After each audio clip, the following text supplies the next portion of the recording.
Salutations, c'est un plaisir. Puis effectivement, je l'ai expliqué l'an passé, je l'explique encore. Ici, à Drummondville, la moitié de la ville est dans mon comté.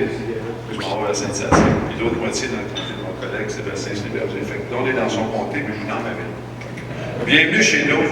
C'est un plaisir d'être là. Bien quoi, effectivement, l'an passé, à ma grande surprise, vous aviez souhaité que je sois après ça, vous aviez souhaité que je sois reconduit dans mes fonctions de ministre de l'Agriculture. J'ai dit, écoute, j'accueille ça.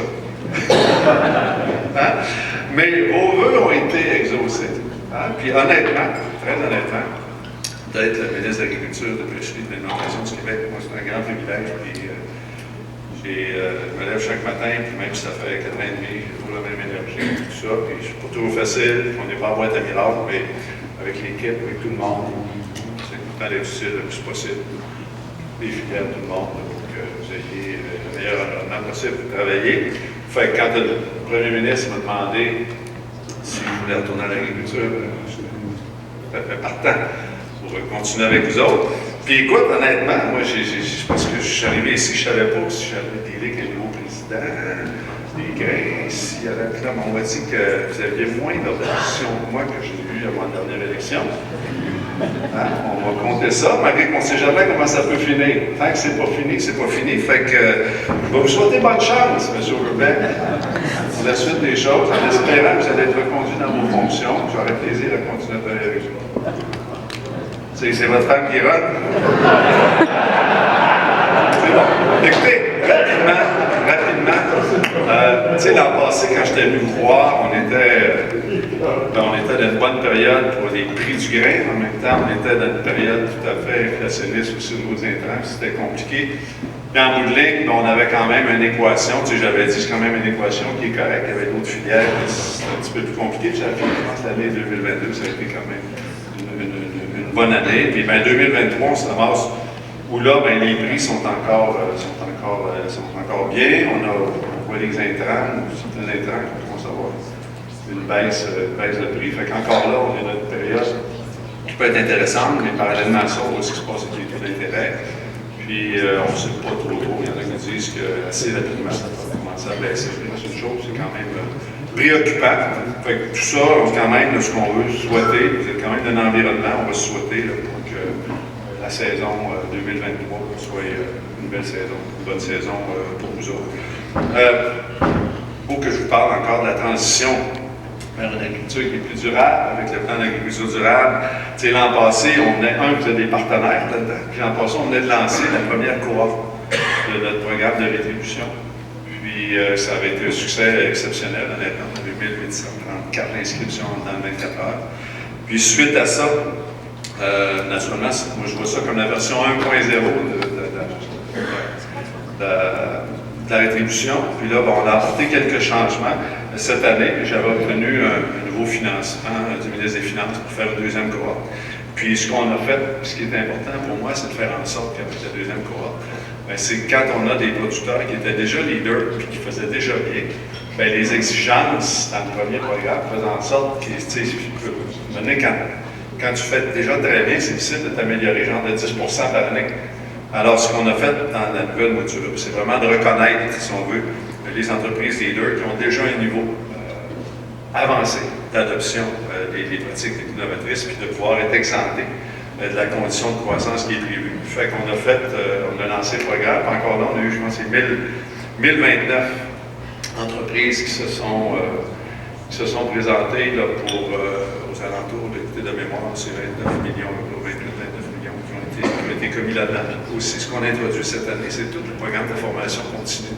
On avait donné mandat à l'ITAC, l'Institut de technologie agroalimentaire du Québec, avec l'ITAC aussi, de conseil et d'opération d'enseignement, de développer un programme vraiment de formation qui soit rattaché avec le plan d'agriculture durable. Mais là, on a lancé ça. Je pense que c'est une trentaine de formations qui sont disponibles. Puis aussi, ces formations-là, bien, les gens peuvent avoir des rémunérations jusqu'à hauteur, je pense que c'est 1500 pour pouvoir participer puis profiter de ces formations-là.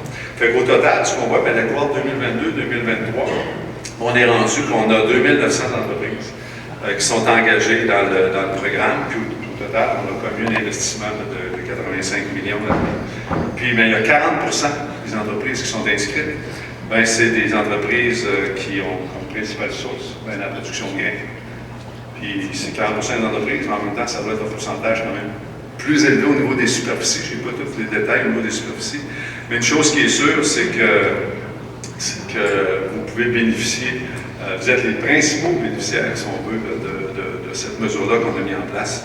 Fait que je suis très, très heureux de votre participation. Puis il y avait un enjeu aussi qui m'avait été soulevé l'an passé. Je ne sais pas si la dame est ici. Il y avait un enjeu, les régions administratives, l'Estrie, la Montérégie. Est-ce qu'elle est ici, la dame, qui m'avait interpellé là-dessus l'an passé? Non. En tout cas, c'est un enjeu qui a été réglé, faire en sorte qu'il n'y ait pas des gens qui étaient dans l'Estrie, qui étaient en Montérégie, mais qui ne soient pas pénalisés par rapport aux gens de Montérégie. Puis ça a été réglé au niveau du paiement par hectare avec la rétribution. 2023, ce qu'on me dit aussi, là, moi j'avais donné instruction à l'époque à RDS, de la finance agricole, de s'assurer que ça ne allait pas être compliqué pour que les gens puissent s'inscrire et participer. Puis après ça, que le paiement, ça ne serait pas compliqué. Ce qu'on me dit, c'est que le premier versement, je pense, c'est déjà déposé dans les comptes de banque. Fait que c'est une bonne nouvelle. Puis l'autre bonne nouvelle aussi, c'est que je peux comprendre que les gens, des fois, sont pressés puis ils ont hâte de prendre l'argent qu'on met dans le compte de banque. Mais moi, je me disais, au bout d'un an, quand arrive la fin de la saison, il y a une reddition de compte à faire. Vous avez un rapport à faire de tout ce que vous avez fait. Puis je me disais, c'est là qu'on va voir l'engagement des gens. Mais quand on est arrivé au 15 décembre, qui était la date limite là, pour faire la reddition de compte, mais je pense qu'on a eu un taux de 96 ou 96%. Les gens qui, à la date, avaient mis leur reddition de compte. Après ça, au total, il y a peut-être 6 ou 7 participants sur 1834 l'an passé, que finalement se sont désengagés du programme de rétribution. Fait que ça, c'est une très bonne nouvelle. L'autre chose qu'on a faite aussi, vous l'avez noté, M. Verbeek, pendant la campagne électorale, on a pris un certain nombre d'engagements pour le secteur agricole, pour l'autonomie alimentaire, mais il y en a un aussi qu'on a pris encore en agro-environnement. C'était un montant de 50 millions additionnels. Puis comme vous l'avez bien remarqué dans le budget, on a mis pour 2 ans, il y aurait 3,4 millions là, qui ont été affectés là, pour possiblement les prochaines cohortes. D'autres initiatives qu'on va faire en agro-environnement. Puis l'engagement, comme j'explique, l'engagement pour la période de 4 ans, c'est de 50 millions. Ce qui serait important aussi de rappeler, c'est qu'on a le programme en plus de l'initiative de rétribution, mais le programme Prime Vert qui va continuer à offrir le soutien financier, puis va permettre aussi d'acquérir des équipements. Il y a le programme de service conseil qu'on est à regarder, naturellement, qui va être renouvelé. Honnêtement, c'est surtout avec ce qu'on cherche à faire avec le plan d'agriculture durable, plus que jamais, avoir de l'accompagnement pour ceux qui j'encourage à aller chercher de l'accompagnement, mais c'est un programme pour moi qui est très important, fait qu'on va s'assurer de le renouveler de la meilleure façon possible, qui nous donne le meilleur soutien possible. Fait que c'est quelque chose qui va être fait dans les prochains mois. Vous avez parlé, je pense que vous avez adopté une résolution aussi en lien avec la taxe carbone. C'est quelque chose que vous m'aviez parlé à plusieurs reprises. À l'automne passé, il y a un premier pas qui a été fait, si on veut. Il y a eu 20 millions qui a été annoncé. Là, ça s'appelle le programme d'appui à la lutte au changement climatique dans le secteur agroalimentaire, qui accueille des initiatives, justement, qui sont tirées des revenus qui vont au fond, on appelle le fonds vert, mais c'est plus ce fonds-là, mais qui vont au fonds vert, puis qui viennent un peu du secteur. Le CERA m'a soumis un projet, qui est lancé. Je pense que les producteurs de grains, vous aviez soumis un projet, finalement, ça n'a pas fonctionné, parce que ça ne remontrait pas les objectifs. Mais le message que je veux vous passer vraiment, c'est qu'on est vraiment très, très ouvert à faire un projet avec vous autres, là, un projet important, qui serait structuré, un projet qui viendrait fédérer vos membres, puis qui serait vraiment orienté, si on veut, garder pour une réduction de la fertilisation azotée, puis l'impact que ça va avoir sur les gaz d'effet de serre. Si vous pouvez nous arriver avec un beau projet, où on pourrait travailler ça ensemble, là, vous cognez à la porte du ministère, puis les gens vous attendent pour qu'on vienne de beau projet ensemble. Demain matin, c'est bon? Non, mais je vous dis ça, là, puis j'ai peine d'attacher ça avant de venir ici. Fait que si vous cognez à la porte va ouvrir. Mais l'idée, c'est de trouver un beau projet parce que dans les défis qu'on a, on vient de signer avec Mme Guilbeault, le nouveau partenariat canadien d'agriculture s'appelle le partenariat canadien d'agriculture durable. Puis le gouvernement fédéral a des objectifs de diminution de gaz à effet de serre. On a au Québec, avec notre propre programme, des objectifs de réduction de gaz à effet de serre. C'est sûr que toute la question de la fertilisation azotée, c'est quelque chose qui peut contribuer amener à réduire les gaz à effet de serre. Fait que si on peut avoir une initiative qui va être structurée, structurante, portante pour vraiment accompagner le secteur, pour faire en sorte qu'effectivement on va avoir des résultats, bien, on va embarquer là-dedans. L'autre chose aussi que je veux vous dire, c'est que le fonds vert et ceux qui sont là-dedans, ce qu'on fait, ce que mon collègue au ministère de l'Environnement fait, c'est qu'une fois ou deux fois par année, il annonce qu'il y a un plan de mise en œuvre. Et avec ce plan de mise en œuvre-là, il annonce toutes sortes de politiques selon lesquelles on va prendre l'argent qui est dans le fond. Puis après ça, on va venir accompagner différentes initiatives sur le territoire pour aider à baisser les gaz à effet de serre. Puis là, ben, on est en train d'appliquer le PMO3, ça s'appelle le PMO, le plan de mise en œuvre. Et je peux vous dire que ce que je comprends, c'est qu'à partir dans le PMO4, il devrait y avoir des belles ouvertures pour le secteur agricole, pour accueillir toutes sortes de projets, pour venir aider à contribuer à baisser les gaz à effet de serre. Fait que, dans le sens des revendications que vous faisiez, ben, on a vraiment lancé quelque chose avec le programme d'appui à l'aide au changement climatique. Je pense que c'est quelque chose qu'on a mis en place. Puis avec ce qui s'en vient, je pense qu'on va avoir de plus en plus de possibilités d'initiatives qui vont pouvoir se faire à partir de ce fonds-là. Fait que c'est quelque chose que je voulais vous transmettre aujourd'hui, l'information. Règlement environnemental. Bon. OK. Moi, quand je me promène partout sur le terrain, là, je vois beaucoup de monde qui sont investis pour améliorer tout le bilan environnemental dans chacune des filières. Puis c'est la même chose pour plusieurs d'entre eux. C'est certain que moi, je veux que ces efforts-là soient reconnus.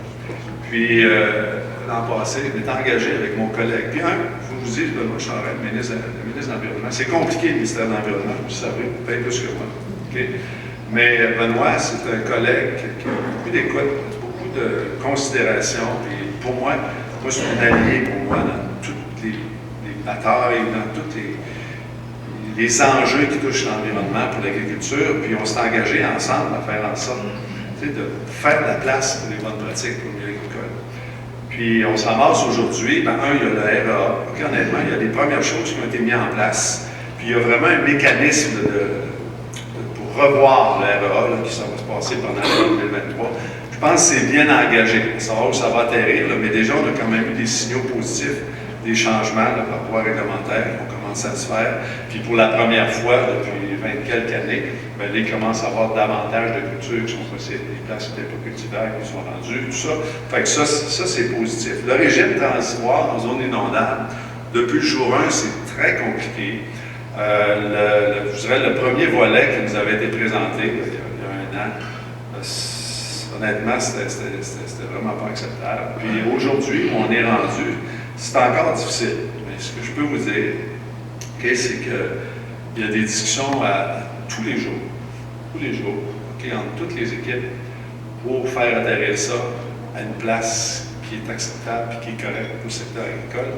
Puis moi, là-dedans, honnêtement, je vous l'ai déjà dit, je vous le dis encore, on est tous du même bord de la table. Moi, je suis très respectueux de mon collègue, juste un très bon collaborateur.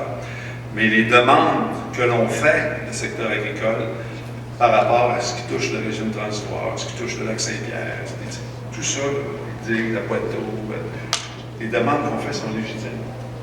Puis, on s'attend à avoir une compréhension de la légitimité de ces demandes-là.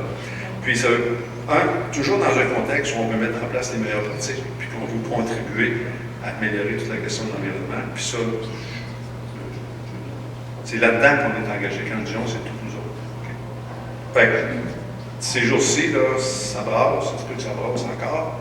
Mais ce que je veux vous dire, c'est que je m'attends à ce qu'il y ait une résolution, à un certain point, qui soit positive, j'en fais le souhait en tout cas, là, pas au cours des prochains mois, mais relativement à court terme, parce que c'est à tous les jours qu'il y a des échanges, la PAC, le ministère de l'Environnement, l'UPA, la directrice de cabinet là-dedans. Puis, je veux dire, tout le monde veut faire en sorte qu'on puisse arriver à une place aussi satisfaisante pour le monde. Fait que, écoutez, je voulais juste, j'ai pas d'annonce à faire. S'il y a des annonces à faire, on est sur le ministère de l'Environnement. Je veux vous dire qu'on travaille tous pour la même affaire. Puis, on veut qu'on arrive avec des situations qui vont avoir du sens, qui vont être applicables, puis qui vont être acceptables pour tout le monde, dans les contextes qu'on connaît. Fait que je voulais vous dire ça.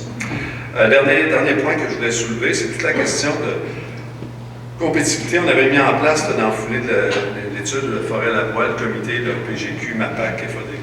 je suis content de savoir que c'est le comité poursuit ses travaux. Puis c'est sûr qu'il y a des sujets qui touchaient l'autonomie alimentaire, l'agriculture durable, qui sont abordés. On vient de lancer nos 2 cohortes, puis au niveau de la rétribution, bien, ça nous donne l'occasion aussi de prendre un esprit de recul, de savoir qu'on. C'est certainement des gestes qui vont dans le sens des demandes que vous pouviez faire. Puis, moi, une chose qui est importante, c'est que jusqu'à maintenant, on a mis en place le plan d'agriculture durable, puis honnêtement, on est allé chercher des solutions considérables pour tout le projet. Puis, c'est tout le temps sur la promesse que ce qu'on est en train de faire, ça va donner des résultats. Mais vous êtes un tas de chiffres, M. Oberbeck, vous connaissez ça, puis on avait un autre monsieur aussi qui donne des chiffres tantôt. Ben, maintenant, il va falloir que je rende des comptes. T'sais. Puis si les chiffres qu'on donne, ça finit que c'est comme si on n'avait pas mis d'argent, ben, à un moment donné, il y a quelqu'un qui ne va plus nous donner l'argent pour faire ça. Fait que moi, ce que je vous dis, puis que c'est bien important qu'on réussisse à être focus dans l'application des pratiques qu'on met en place. Puis il faut que ça donne des résultats. Moi, je suis sûr. L'agro-environnement, puis comment on est impliqué, puis le soutien à vous donner pour l'agro-environnement, moi, je suis le premier supporter. C'est ça que j'ai vendu, puis c'est ça qu'on a réussi à faire. Mais c'est sûr qu'à un moment donné, il y a du monde en quelque part qui vont demander des résultats. Fait qu'année après année, il y a différentes mesures qui vont être prises. Moi, j'ai demandé, j'ai rencontré l'Université Laval, quand j'ai été revenu en bas, j'ai rencontré McGill, tous les meilleurs chercheurs, les spécialistes, puis j'ai dit, trouvez-nous toutes sortes de façons de mesurer de façon intérimaire. Des fois, on va dire, écoute, la matière organique, on va savoir dans 30 ans si elle quoi qui a marché. Mais y a-t-il des choses qu'on peut faire à plus court terme pour être capable de mesurer? L'ouverture des sols, ça se mesure assez bien. Après ça, les ventes de pesticides, après ça, la question des fertilisants de synthèse. Mais il y a des mesures qui vont sortir à un moment donné, puis il faut qu'on ait des résultats. Parce que ça va être plus compliqué après ça de continuer. Fait que moi, je suis très optimiste, c'est pour ça qu'on l'a mis en place. Puis, à l'intérieur des négociations qu'on a faites avec le gouvernement fédéral, puis qu'on a réglé cette semaine, une chose qui était très importante, le fédéral s'en venait avec ses affaires, ses patentes, ses cibles, puis tout ça, puis on a dit, ça fait 1 an et demi, on a dit, on n'embarque pas là-dedans au Québec. On est mobilisé, on a mobilisé des gens partout sur le territoire. Bien, dans l'entente qu'on a signée, on a réussi à faire reconnaître avec le PAD ce qu'on fait. Bien, c'est conforme à ce que le fédéral désire. Fait qu'on va être capable d'harmoniser. Les sommes d'argent, on va être capable d'harmoniser du travail. Puis nous autres, ce qu'on dit, c'est qu'ultimement, ce qu'on fait, ça va contribuer à vos objectifs. Mais d'avoir réussi ça, moi, je suis très, très heureux, parce que sinon, ça n'aurait pas eu de bon sens. On se ramasse avec le fédéral qui essaie de mettre en place ses affaires. Le Québec qui met en place ses affaires, ça aurait été le bordel un petit peu. L'autre chose, mais juste en terminant, écoutez, moi je me promène souvent, je parle souvent des gens, puis c'est sûr qu'il y en a beaucoup qui me parlent de demande pour les grains du Québec, elle est bien là, puis des gens qui souhaitent acheter des produits québécois, qui souhaitent acheter des produits des sous-secteurs, blé planifiable, avoine, des protéines végétales et tout ça. Je sais que vous avez fait des travaux en concertation, je pense, avec concertation Grains Québec, là, pour le développement du projet, pour justement le blé planifiable, des autres céréales, des protéines végétales, mais je vais être certainement très curieux d'accueillir ces réflexions-là, un peu les pistes qu'on va pouvoir avoir ensemble. Puis le but, c'est de faire en sorte que s'il y a des gens au Québec qui veulent faire des produits qu'on veut manger, qui sont les meilleurs produits au monde, puis qui veulent les transformer, bien qu'on soit ici organisés pour être capable ensemble de se donner les moyens de faire ça. Fait qu'écoutez, c'est ça que je voulais vous dire aujourd'hui. Je vous remercie encore de votre invitation. C'est un plaisir, puis je vais avoir quelques minutes pour prendre des questions. Merci.